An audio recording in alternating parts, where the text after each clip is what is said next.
ഞാൻ ഇന്ന് സംസാരിക്കുമ്പോൾ പരിശുദ്ധ റമളാനിലെ 23 ദിനങ്ങൾ കഴിഞ്ഞു പോയിരിക്കുന്നു. എന്ന് വെച്ചാൽ നമ്മുടെ ആയുസ്സിൽ ഒരു റമളാൻ കൂടി സമാപിക്കുന്നു. 7 ദിവസങ്ങൾ നമുക്കിന് പ്രതീക്ഷിക്കാം, അല്ലെങ്കിൽ 6 ദിവസങ്ങൾ പ്രതീക്ഷിക്കാം. ഒരുപക്ഷെ ഇന്നത്തെ വെള്ളിയാഴ്ച പരിശുദ്ധ റമളാനിലെ അവസാനത്തെ വെള്ളിയായിരിക്കാം. അതുപോലെ തന്നെയാണ് ഈ വെള്ളി എന്ന് പറയുന്നത് നമ്മുടെ ആയുസ്സിലെയും അവസാനത്തെ വെള്ളിയായിരിക്കാം. അല്ലാഹു തആല നമുക്ക് ആഫിയത്തുള്ള ദീർഘായുസ്സ് നൽകി അനുഗ്രഹിക്കുമാറാകട്ടെ. നിങ്ങൾ ആലോചിച്ചു നോക്കൂ, നമ്മൾ നിരന്തരം ചിന്തിക്കേണ്ട ഒരു വിഷയം, അള്ളാഹുവിന്റെ കാരുണ്യം ഈ ഭൂമി ലോകത്തേക്ക് നൽകാൻ അള്ളാഹു സംവിധാനിച്ചു വെച്ചിരുന്ന 240 മണിക്കൂറുകൾ കഴിഞ്ഞു. അള്ളാഹുവിന്റെ പാപമോചനത്തിന് വേണ്ടി നിങ്ങൾ എന്നോട് പൊറുക്കലിനെ തേടുന്നുവെങ്കിൽ ആ പൊറുക്കലിനെ തേടാൻ ഞാൻ തയ്യാറാണ്, ഞാൻ കാതുകൂർപ്പിച്ചുകൊണ്ട് അത് കേൾക്കാൻ വേണ്ടി ഇരിക്കുകയാണ് എന്ന് പറഞ്ഞ 240 മണിക്കൂറുകളും കഴിഞ്ഞു. ഇനി നിങ്ങൾ എന്നോട് നരകത്തിൽ നിന്ന് കാവൽ ചോദിക്കുക, നിങ്ങൾ എന്നോട് സ്വർഗം ചോദിക്കുക എന്ന് അല്ലാഹു സുബ്ഹാനഹു വ തആല നമ്മളോട് പറഞ്ഞ ആ 10-ലെ 3 ദിവസം കൂടെ നമ്മിൽ നിന്ന് കഴിഞ്ഞു. ഇനി തുച്ഛമായ മണിക്കൂറുകൾ, തുച്ഛമായ ദിവസങ്ങൾ. ഈ കഴിഞ്ഞ ദിവസങ്ങൾ എങ്ങനെയാണ് നമ്മൾ ഉപയോഗപ്പെടുത്തിയത് എന്ന് വിചിന്തനം നടത്തേണ്ടതുണ്ട്. നമ്മിൽ തറാവീഹ് നിസ്കരിച്ചവരുണ്ട്, എല്ലാ വക്തും ജമാഅത്തായി നിസ്കരിച്ചവരുണ്ട്, ധാരാളം സ്വതഖ ചെയ്തവർ, ധാരാളം പുണ്യങ്ങൾ ചെയ്തവർ. അള്ളാഹു സ്വീകരിക്കുമാറാകട്ടെ. എന്നാൽ നമ്മൾ മനസ്സിലാക്കേണ്ട വളരെ പ്രധാനപ്പെട്ട ഒരു കാര്യം, ഈ ദിവസങ്ങളിലെല്ലാം കൃത്യമായി നമ്മൾ ഉപയോഗപ്പെടുത്തിയിട്ടുണ്ടോ എന്നൊരു ചോദ്യം നമ്മുടെ മുന്നിൽ നിലനിൽക്കേണ്ടതുണ്ട്. എന്നാൽ ആ ചോദ്യം നിലനിൽക്കുമ്പോൾ ഒരുപക്ഷെ നമുക്ക് ലഭിക്കുന്ന ഉത്തരം, ഞാൻ വേണ്ട രൂപത്തിൽ ആ ദിവസങ്ങളെ ഉപയോഗപ്പെടുത്തിയിട്ടില്ല എന്നുള്ളതായിരിക്കും. പരിശുദ്ധ റമളാനിൽ പോലും നിസ്കാരങ്ങൾ ഖളാ ആയി പോയവർ, പരിശുദ്ധ റമളാനിനെ പരിഗണിക്കാതെ നടന്നുപോയവർ, ഇങ്ങനെയൊക്കെ നമ്മൾ ജീവിച്ചു പോയിട്ടുണ്ടെങ്കിൽ, പരിശുദ്ധ റമളാനിന്റെ മൂല്യങ്ങൾ മറന്നുകൊണ്ട് നമ്മൾ ജീവിച്ചു പോയിട്ടുണ്ടെങ്കിൽ, അല്ലാഹു സുബ്ഹാനഹു വ തആല വീണ്ടും പറയുന്നു, നിങ്ങളുടെ അവസരങ്ങൾ സമാപിച്ചിട്ടില്ല. നിങ്ങൾക്കിതെല്ലാം വീണ്ടെടുക്കുവാനുള്ള അവസരങ്ങൾ ഇപ്പോഴും നിങ്ങളുടെ മുന്നിലുണ്ട്. ഇന്നാ അൻസൽനാഹു ഫീ ലൈലത്തുൽ ഖദ്ർ വമാ അദ്റാക മാ ലൈലത്തുൽ ഖദ്ർ. ധാരാളം വിശദീകരിക്കേണ്ട പശ്ചാത്തലങ്ങളുള്ള അതിമഹത്തായ വചനങ്ങൾ, സൂറത്തുകളാണ്. ഇന്നാ അൻസൽനാഹു ഫീ ലൈലത്തുൽ ഖദ്ർ, പരിശുദ്ധ ഖുർആനിനെ അല്ലാഹു സുബ്ഹാനഹു വ തആല 7-ാം ആകാശത്തിൽ നിന്ന് 1-ാം ആകാശത്തിലേക്ക് ഇറക്കിയ അതിമഹത്തായ ദിവസമാണ് ലൈലത്തുൽ ഖദ്റിന്റെ ദിവസം എന്ന് പറയുന്നത്. ഖുർആനിന്റെ അവതരണങ്ങൾ ഘട്ടം ഘട്ടങ്ങളായിട്ടാണ് ഖുർആൻ അവതരിക്കുന്നത്. ആ 1-ാം ആകാശത്തിൽ നിന്ന് 23 വർഷക്കാലം എടുത്തുകൊണ്ട് നബി സല്ലല്ലാഹു അലൈഹി വസല്ലമ തങ്ങളിലൂടെ നമ്മിലേക്ക് അവതരിച്ച പരിശുദ്ധ ഖുർആൻ, അല്ലാഹുവിന്റെ കലാമായ ഖുർആൻ അവതരിച്ച അതിമഹത്തായ അതിവിശിഷ്ടമായ രാവ്. വമാ അദ്റാക മാ ലൈലത്തുൽ ഖദ്ർ. ആ ലൈലത്തുൽ ഖദ്ർ എന്താണെന്ന് ആർക്കും അറിയില്ല. എന്ന് മാത്രമല്ല, ആ ലൈലത്തുൽ ഖദ്റിന്റെ പ്രത്യേകതകൾ, ആ ലൈലത്തുൽ ഖദ്റിൽ അല്ലാഹു സുബ്ഹാനഹു വ തആല ഈ ഭൂമി ലോകത്തേക്ക് നൽകുന്ന സമ്മാനങ്ങൾ, ഈ ഭൂമി ലോകത്തേക്ക് അല്ലാഹു സുബ്ഹാനഹു വ തആല നൽകുന്ന വ്യത്യസ്തങ്ങളായ കാര്യങ്ങൾ, ഇതെന്തൊക്കെയാണ് എന്നും പലർക്കും അറിയില്ല. പക്ഷേ എന്നിട്ട് അല്ലാഹു സുബ്ഹാനഹു വ തആല പറയുന്നുണ്ട്, ലൈലത്തുൽ ഖദ്രി ഖൈറും മിൻ അൽഫി ശഹർ. 1000 മാസങ്ങളെക്കാൾ പ്രതിഫലമുണ്ട് ആ രാത്രികളിലെ ഓരോ സമയങ്ങൾക്കും. ആ രാത്രികളിൽ നിങ്ങൾ നിസ്കരിക്കുന്നെങ്കിൽ 1000 വർഷം നിങ്ങൾ നിസ്കരിച്ച പ്രതിഫലം നിങ്ങൾക്കുണ്ട്. ആ രാത്രികളിൽ നിങ്ങൾ ഒരാൾക്ക് സ്വതക്ക കൊടുക്കുന്നുണ്ടെങ്കിൽ 1000 മാസം നിരന്തരമായി നിങ്ങൾ സ്വതക്ക ചെയ്ത പ്രതിഫലമുണ്ട്. ഇങ്ങനെ എന്തെല്ലാം വിശേഷണങ്ങളെ കൊണ്ട് അല്ലാഹു തആല ആ രാത്രിയെ അലങ്കരിച്ചിരിക്കുന്നു എന്നുള്ളതാണ്. എന്തിനലങ്കരിച്ചു? അല്ലാഹുവിനെ പരിശുദ്ധ റമളാനിൽ അങ്ങനത്തെ ഒരു രാത്രിയെ സംവിധാനിക്കേണ്ട ആവശ്യമുണ്ടോ? ഇല്ല. പക്ഷെ അല്ലാഹു സംവിധാനിച്ചത് നമുക്ക് വേണ്ടി. അതുകൊണ്ട് ലൈലത്തുൽ ഖദ്ർ പ്രതീക്ഷിക്കുന്ന 2 രാവുകൾ കഴിഞ്ഞുപോയി. ഇനി നമ്മുടെ മുന്നിൽ 25-ാം രാവ് വരാനിരിക്കുന്നു. 27-ാം രാവിന് നമ്മുടെ പള്ളിയിൽ അതിമഹത്തായ പരിപാടികൾ വരാനിരിക്കുന്നു. 29-ാമത്തെ രാവും വരാനിരിക്കുന്നു. ഈ രാത്രികൾ കരയാൻ നമ്മൾ സമയം കണ്ടെത്തിയേ പറ്റൂ. നമ്മുടെ ജീവിതത്തിൽ സംഭവിച്ചു പോയ തെറ്റുകൾ ആലോചിച്ചുകൊണ്ട് പ്രപഞ്ചനാഥന്റെ മുന്നിൽ കരയാൻ നമ്മുടെ സമയം കണ്ടെത്തിയേ പറ്റൂ. കാരണം അല്ലാഹു സുബ്ഹാനഹു വ തആലക്ക് അറിയാത്തതായ ഒരു കാര്യങ്ങളുമില്ല. ഈ രാത്രികളെല്ലാം വെച്ചുകൊണ്ട് അല്ലാഹു സുബ്ഹാനഹു വ തആല കാത്തിരിക്കുകയാണ്. എന്റെ അടിമ എന്നോട് ചോദിക്കുന്നുണ്ടോ? എന്റെ അടിമ എന്നോട് മിണ്ടുന്നുണ്ടോ? എന്റെ അടിമ എന്നോട് സംസാരിക്കുന്നുണ്ടോ? മഹദിയായ ആയിഷ ബീവി റളിയല്ലാഹു തആല അൻഹ നബി സല്ലല്ലാഹു അലൈഹി വസല്ലം തങ്ങളോട് ചോദിക്കുന്നുണ്ട്, യാ റസൂലല്ലാഹ് ഇൻ അലിംതു ലൈലത്തുൽ ഖദ്രി മാ അഖൂലു ഫീഹാ. ഓ നബിയെ, ലൈലത്തുൽ ഖദറാണ് എന്നറിഞ്ഞാൽ ഞാൻ എന്താണ് പറയേണ്ടത്? ആ രാത്രിയിൽ ഞാൻ എന്താണ് ഏറ്റവും കൂടുതൽ മൊഴിയേണ്ടത്? ആ സമയത്ത് പരിശുദ്ധ റസൂൽ സ്വല്ലല്ലാഹു അലൈഹി വസല്ലമ തങ്ങളുടെ മറുപടി, അല്ലാഹുമ്മ ഇന്നക അഫ്വുൻ തുഹിബ്ബുൽ അഫ്വ ഫഅഫു അന്നി എന്ന ദിക്ർ അധികരിപ്പിക്കണം മോളെ ആയിഷ എന്നുള്ളതാണ് പരിശുദ്ധ റസൂൽ സ്വല്ലല്ലാഹു അലൈഹി വസല്ലമ തങ്ങളുടെ മറുപടി. എത്ര മഹത്തരമാണ് ആ ദിക്ർ!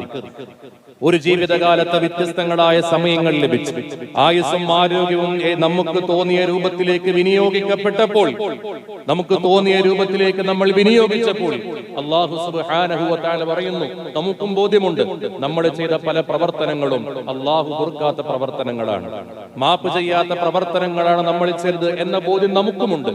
ആ സമയത്ത് അല്ലാഹു സുബ്ഹാനഹു വ തആല പറയുന്നു, ലൈലത്തുൽ ഖദ്റിനെ പ്രതീക്ഷിക്കുന്ന രാവുകളിൽ നിങ്ങൾ അധികരിപ്പിക്കേണ്ടത് അല്ലാഹുമ്മ ഇന്നക അഫ്വുൻ തുഹിബ്ബുൽ അഫ്വ ഫഅഫു അന്നി എന്ന ദിക്റാണ്. എത്ര മഹത്തരം! അല്ലാഹുമ്മ, അല്ലാഹുവേ, ഇന്നക അഫ്വുൻ തുഹിബ്ബുൽ അഫ്വ, നീ അങ്ങേയറ്റത്തോളം മാപ്പ് ചെയ്യാൻ ഇഷ്ടപ്പെടുന്നവരാണ് റബ്ബേ. ഞാൻ നിസ്കരിച്ചിട്ടില്ല, എന്റെ നോമ്പുകൾ എനിക്ക് നഷ്ടപ്പെട്ടിട്ടുണ്ട്, എന്റെ വ്യത്യസ്തങ്ങളായ അമലുകൾ എനിക്ക് നഷ്ടപ്പെട്ടു പോയിട്ടുണ്ട്, ഞാൻ നീ പറഞ്ഞ സമയങ്ങൾ ഉപയോഗപ്പെടുത്താതെ പോയവനാണ്, നിന്റെ മുന്നിലേക്ക് വരാൻ യോഗ്യതയില്ലാതെ നിൽക്കുന്ന ഒരു പാപിയാണ് ഞാൻ. അങ്ങനെയൊക്കെയാണ് ഞാനെങ്കിലും ഇന്നക അഫ്വുൻ തുഹിബ്ബുൽ അഫ്വ, നീ അങ്ങേയറ്റത്തോളം മാപ്പ് ചെയ്യാൻ ഇഷ്ടപ്പെടുന്നവനാണ് എന്റെ റബ്ബായ നീ, അതുകൊണ്ട് ഫഅഫു അന്നി, എനിക്ക് നീ മാപ്പ് ചൊരിയണം അല്ലാഹ്. എത്ര മഹത്തരമായ ദിക്റാണ്! ഈ ദിക്ർ ധാരാളം അധികരിപ്പിക്കേണ്ട രാവുകൾ, ഈ ദിക്ർ ധാരാളം അധികരിപ്പിക്കേണ്ട പകലുകൾ, ഇതെല്ലാമാണ് നമ്മുടെ മുന്നിലേക്ക് വന്നുകൊണ്ടിരിക്കുന്നത്. അല്ലാഹു തആല തൗഫീഖ് നൽകുമാറാകട്ടെ. അതുകൊണ്ട് എന്റെ പ്രിയമുള്ളവരെ, കഴിഞ്ഞ ദിവസങ്ങളെ ഓർത്ത് വിലപിക്കുന്നതോടൊപ്പം നമ്മൾ ഇനിയുള്ള ദിവസങ്ങളിൽ ഈ ദിക്റുകൾ അധികരിപ്പിച്ചുകൊണ്ട് അള്ളാഹുവിൽ നിന്നുള്ള തൃപ്തി നേടാൻ സാധുക്കളായ ഞാനും നിങ്ങളും ധാരാളം പരിശ്രമിക്കേണ്ടതുണ്ട് എന്ന് സാന്ദർഭികമായി ഞാൻ ഓർമ്മപ്പെടുത്തുകയാണ്. അതുകൊണ്ട് ഈ ദിക്ർ അധികരിപ്പിച്ചുകൊണ്ട് അള്ളാഹുവിന്റെ മാപ്പില്ലാതെ, അള്ളാഹുവിന്റെ കൃപയില്ലാതെ ഒരു നിലക്കും നമുക്ക് രക്ഷപ്പെടാൻ കഴിയൂല. പരിശുദ്ധമായ ലൈലത്തുൽ ഖദ്ർ വരുന്ന രാത്രികളിൽ നമ്മുടെ മുൻഗാമികൾ എത്ര മനോഹരമായി ഒരുങ്ങിയിരുന്നത്. മഹാനായ തമീമുദ്ദാരി റളിയല്ലാഹു തആല അൻഹുവിന് 1000 ദിർഹം വിലയുള്ള ഒരു വസ്ത്രമുണ്ടായിരുന്നു.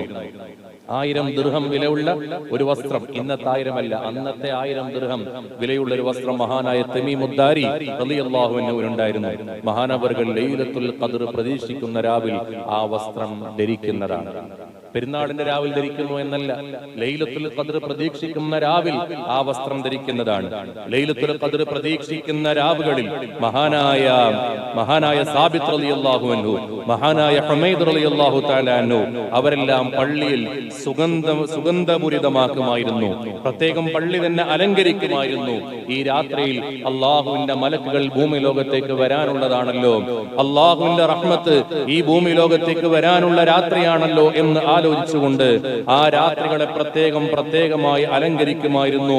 ആ രാത്രിയെ പ്രത്യേകമായിട്ട് പരിഗണിക്കുമായിരുന്നു എന്നുള്ളതാണ്. ലൈലത്തുൽ ഖദ്ർ അതിമഹത്തരമാണ്, അതിസുന്ദരമാണ്.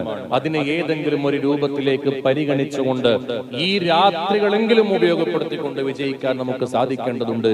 അല്ലാഹു തൗഫീഖ് നൽകി അനുഗ്രഹിക്കുമാറാകട്ടെ. എന്റെ പ്രിയപ്പെട്ടവരെ, സംസാരം ചുരുക്കുകയാണ്. മഹാനായ ജിബ്രീൽ അലൈഹിസ്സലാത്തു വസ്സലാം ലൈലത്തുൽ ഖദ്ർ കഴിയുന്ന രാത്രി എന്ന് വെച്ചാൽ ഇന്ന് രാത്രി ലൈലത്തുൽ ഖദ്ർ ആണെങ്കിൽ നാളത്തെ പ്രഭാതം, ആ ലൈലത്തുൽ ഖദ്ർ കഴിയുന്ന ആ രാവിൽ, ആ സുബ്ഹിയുടെ അടുത്ത സമയത്ത് മലക്കുകളെ വിളിച്ചുകൊണ്ട് പറയുന്നുണ്ട്, എല്ലാവരും തിരിച്ചു വരണം, എല്ലാവരും തിരിച്ചു പോരണം. ഭൂമിയിൽ നിങ്ങൾ ലൈലത്തുൽ ഖദ്റിന്റെ രാത്രിയിൽ മലക്കുകൾ പ്രകാശപൂരിതമാക്കിയ ഭൂമിയിൽ നിന്ന് ഇനി നിങ്ങൾ തിരിച്ചു പോന്നാലും നമ്മുടെ സമയം കഴിഞ്ഞു, നമ്മുടെ ഡ്യൂട്ടി കഴിഞ്ഞു എന്ന് പറയുന്നുണ്ട്. ആ സമയത്ത് മലക്കുകൾ ചോദിക്കുന്നു, യാ ജിബ്രീൽ, മാ സനഅല്ലാഹു ഫീ ഹവായിജിൽ മുഅ്മിനീന മിൻ ഉമ്മത്തി മുഹമ്മദിൻ സ്വല്ലല്ലാഹു അലൈഹി വസല്ലം. അതിമഹത്തരമായ ഈ രാത്രിയിൽ അല്ലാഹു സുബ്ഹാനഹു വ തആല നബി സ്വല്ലല്ലാഹു അലൈഹി വസല്ലം തങ്ങളുടെ ഉമ്മത്തിങ്ങൾക്ക് എന്താണ് നൽകിയത്? ഈ രാത്രിയിൽ നബി സല്ലല്ലാഹു അലൈഹി വസല്ലം തങ്ങളുടെ ഉമ്മത്തിങ്ങൾക്ക് എന്താണ് ലഭിച്ചത്? ഇന്നല്ലാഹ തആല നളറ ഇലൈഹിം വഅഫാ അൻഹും വഗഫറ ലഹും ഇല്ലാ അർബഅ.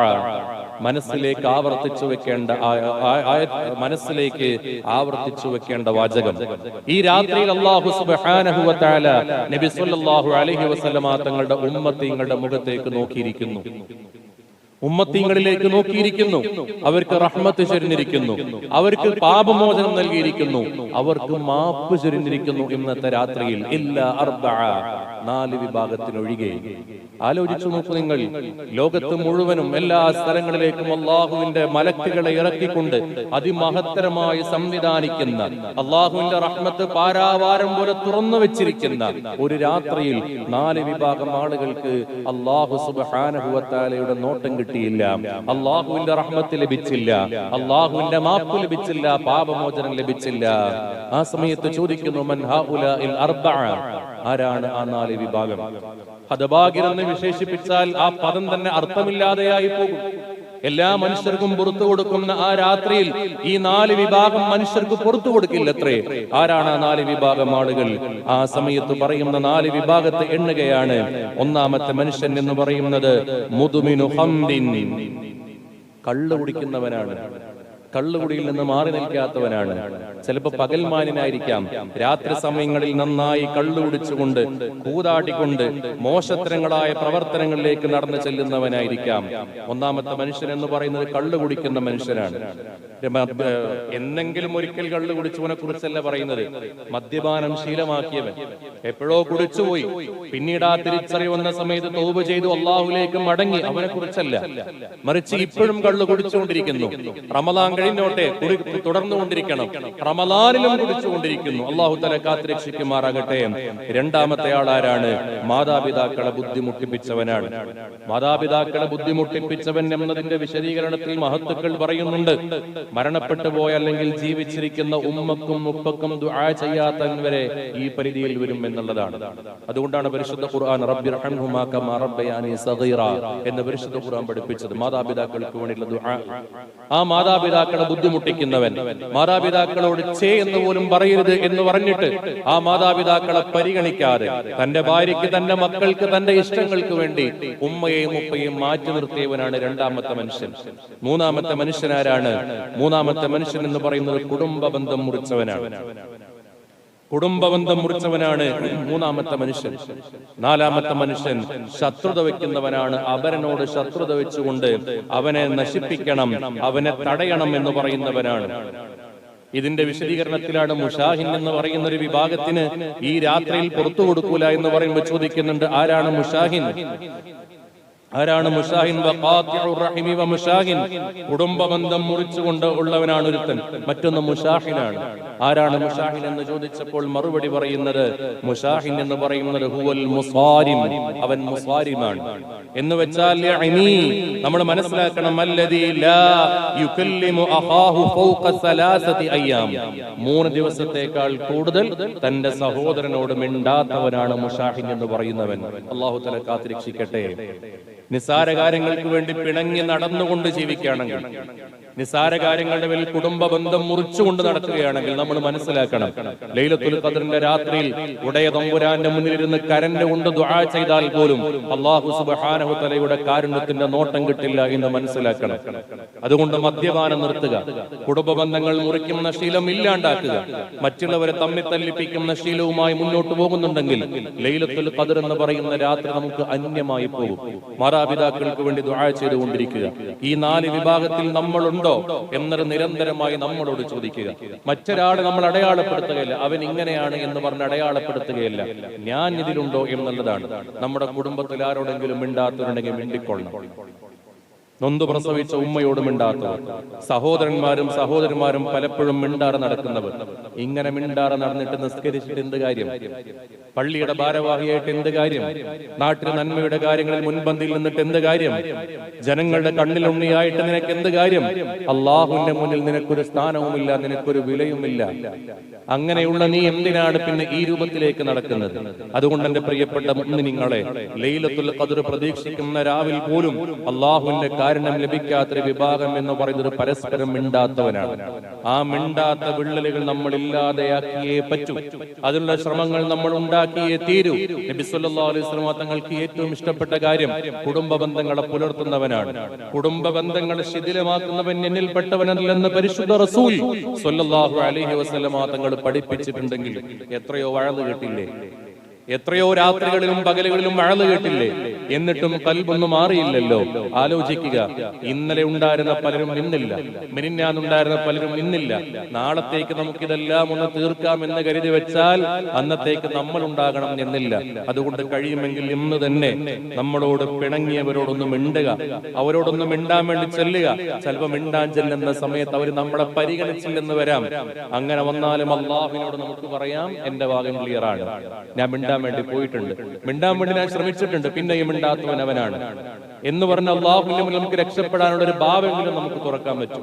അതുകൊണ്ട് എന്റെ സ്നേഹജനങ്ങളോട് വളരെ സ്നേഹത്തോടു കൂടി ഓർമ്മപ്പെടുത്തുകയാണ്, നിസ്കരിക്കുക, നോമ്പനുഷ്ഠിക്കുക, ധാരാളം സൽക്കർമ്മങ്ങൾ ചെയ്യുക എന്നതിനേക്കാളൊക്കെ പ്രധാനപ്പെട്ടത് തന്നെയാണ് മറ്റൊരാളോട് മിണ്ടുക, മറ്റൊരാളോട് പിണങ്ങാതിരിക്കുക എന്നുള്ളത്. അർറാഹിമൂൻ, നിങ്ങൾ പരസ്പരം റഹ്മത്ത് ചൊരിയുക, നമ്മളോട് പിണങ്ങിയവരോടൊന്ന് മിണ്ടുക. അങ്ങനെ മിണ്ടാൻ നമുക്ക് കഴിഞ്ഞില്ലെങ്കിൽ പിന്നെ എങ്ങനെയാണ് റബ്ബ് നമ്മളോട് മിണ്ടുന്നത്? നമ്മളോട് തെറ്റ് ചെയ്തവരോട് പൊറുക്കാൻ നമുക്ക് കഴിഞ്ഞില്ലെങ്കിൽ പിന്നെ എങ്ങനെയാണ് നമ്മുടെ റബ്ബ് നമുക്ക് പുറത്തു നൽകുന്നത് എന്ന് ചിന്തിച്ചുകൊണ്ട് ഈ റമളാനിൽ നമുക്ക് പറയാനുള്ള ഒരു കാര്യം, 2026 റമളാനിൽ എന്നോട് പിണങ്ങുന്ന ഈ മനുഷ്യനോട് ഞാൻ മിണ്ടിയ റമളാനാണ് എന്നെങ്കിലും നമുക്ക് പറയാൻ കഴിയണം. അതുകൊണ്ട് ഈ 4 വിഭാഗത്തിൽ പെടാതിരിക്കാൻ സാധുക്കളെ നമ്മളൊക്കെ ശ്രദ്ധിക്കണം എന്ന് മാത്രം ഓർമ്മപ്പെടുത്തിക്കൊണ്ട് ഞാൻ എന്റെ വാക്കുകൾ ഉപസംഹരിക്കുകയാണ്.